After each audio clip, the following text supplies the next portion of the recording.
하나바이블 절기 성탄주일 말씀을 함께 나누겠습니다. 제목은 베들레헴에서 다스릴 자가 나오리라. 배울 말씀 미가서 5장 2절에서 4절까지고 배울 말씀은 미가서 5장 2절 말씀입니다. 학습 요점, 선지자의 예언대로 예수님이 베들레헴에서 아기로 태어나셨다입니다. 그래서 하나님의 약속, 그 약속이 어떻게 이루어졌는지를 우리는 미가서를 통해서 알 수가 있습니다. 학습 방법입니다. 말씀을 기억하다, 설교 시간 말씀 함께 나누시고요. 숲을 만나다, 4가지의 키워드가 나옵니다. 이 키워드로 말씀의 내용을 설명하고 질문과 답의 빈칸을 채우시면 되겠습니다. 나무를 보다, QR코드로 영상을 시청하고 왜 예수님은 작은 마을 베들레헴에 아기의 모습으로 오셨는지 생각해 보는 시간을 가지시게 되겠습니다. 열매를 맺다, 이 땅에 인간의 몸을 입고 오신 예수 그리스도가 탄생하신 성탄을 맞이하여 복음을 전하기로 다짐하고 방법을 찾아보도록 하겠습니다.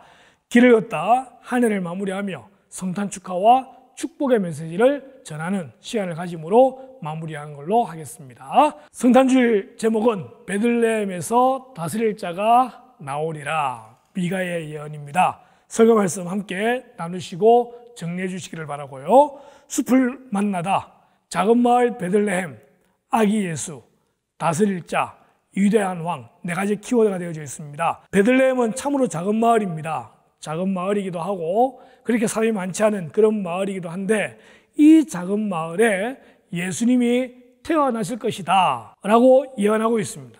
그리고 그분은 아기 예수로 이 땅에 태어나시게 됩니다. 그분은 아기 예수로 태어나셨지만, 또한 작은 마을에 태어나셨지만 온 우주를 다스리는 분이신 동시에 위대한 왕이신 분이심을 우리는 알고 있습니다. 오늘 우린 공부를 통해서 왜 작은 마을에 태어나신 예수님, 그분이 위대한 왕이 되시는지를 다시 한번 더 우리가 알아보기를 원합니다. 미가 선지자가 했던 예언은 무엇이 있나요? 입니다. 옆에 미가서 5장 2절 말씀이 기록되어 있는데, 유다의 작은 마을 베들레헴에서 구원자 아기 예수님이 태어날 것입니다. 유다의 작은 마을 베들레헴, 근데 그 작은 마을 베들레헴에 하나님의 아들이신 예수님이 오시는 것입니다.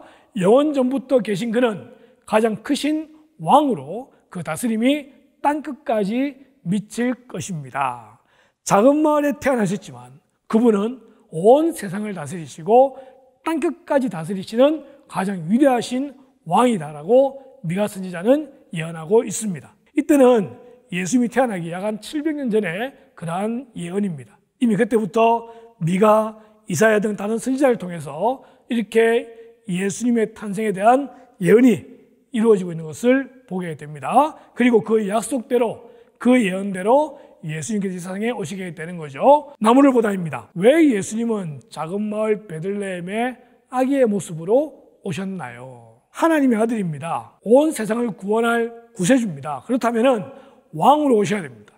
때로는 아주 부유한 재벌로 이 땅에 오셔야 됩니다. 그런데도 예수님은 가장 작은 마을 베들레헴에, 그것도 목수자들 이 땅에 오시게 되셨다는 것입니다. 왜요? 성경은 그분의 겸손함을 이야기합니다. 빌립보서에 보니까 하나님과 동등됨을 취할 것을 여기지 아니하시고 인간의 몸을 입고 이 땅에 오시되 끝까지 낮아지셨다라고 말씀하고 있습니다. 예수님은 이 세상을 권력으로 다스리는 분이 아니십니다. 예수님은 이 세상을 겸손으로 다스리십니다. 예수님은 이 세상을 사랑으로 다스리는 분이시기 때문에 그분은 아기의 모습으로 이 땅에 오셨어야 되었던 것입니다. 영원, 상고, 이 말들은 예수님의 신성을 이야기합니다.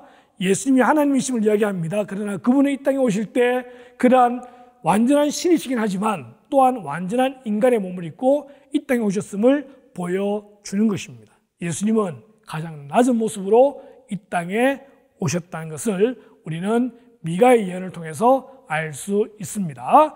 열매를 맺다입니다. 가장 강한 자가 가장 약한 자의 모습으로 악한 세상에 오셨습니다. 그것은 나에게 어떤 의미인가요?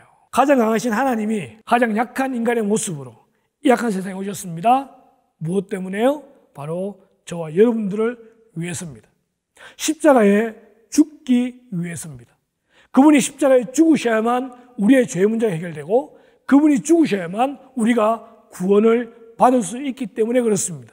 우리라는 말보다 나라는 말을 사용한다면 예수님은 나 때문에 이 세상의 가장 약한 모습으로 오시게 되셨다는 것입니다. 그것이 복음입니다.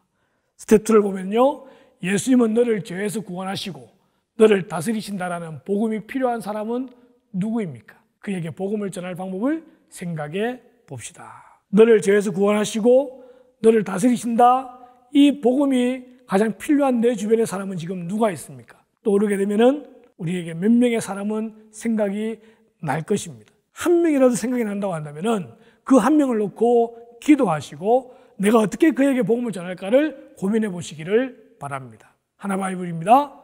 미가 선지자는 이 세상을 다스릴 구원자가 베들레헴에 태어나게 될 것을 예언하였습니다. 선지자의 예언대로 예수님이 베들레헴에서 아기로 태어나셨습니다. 예수님은 태어남, 또한 성장, 죽음, 모든 것들이 성경에 다 예언되어져 있습니다. 그 모든 예언 가운데 딱 하나 남은 것은 이제 그분의 재림입니다. 예수님에 대한 그 모든 일생들을 기억하면서 미리 우리를 구원하시기 이 땅에 오신 그 예수님의 사랑을 기억하면서 길을 걷다입니다. 한 해를 마무리하며 가족이나 친구들에게 성탄 축하와 축복의 문자를 보내거나 SNS로 메시지를 전해보세요.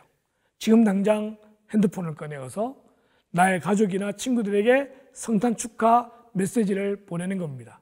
오늘 좋은 날이잖아요. 성탄절이잖아요. 성탄절만큼 복음을 전하기 좋은 날이 따로 없잖아요. 메리 크리스마스라고 외치면서 우리의 죄를 위해 이 땅에 오신 그 주님의 탄생을 축하하며 복음을 전하는 기회로 삼으시기를 바랍니다. 우리의 모든 삶의 중심에 복음이 있어야 됩니다. 예수님의 탄생이지만 우리는 그분의 죽음과 우리에 대한 구원까지 연결시켜서 우리가 그 메시지를 친구들에게 보내고 주님의 탄생을 축복하는 시간이 되었으면 좋겠습니다. 이제 마무리입니다. 베들레헴에서 다스릴 자가 나오니라. 미가의 예언처럼 예수님이 땅에 오셔서 우리를 구원해 주시기 위해서 십자가의 죽임을 당하시고 또한 부활하셨던 그 주님을 함께 우리가 기억하고 그분의 찬양과 영광을 돌려드리고 그 복음의 메시지를 전하는 복된 성탄 되시기를 바랍니다. 감사합니다.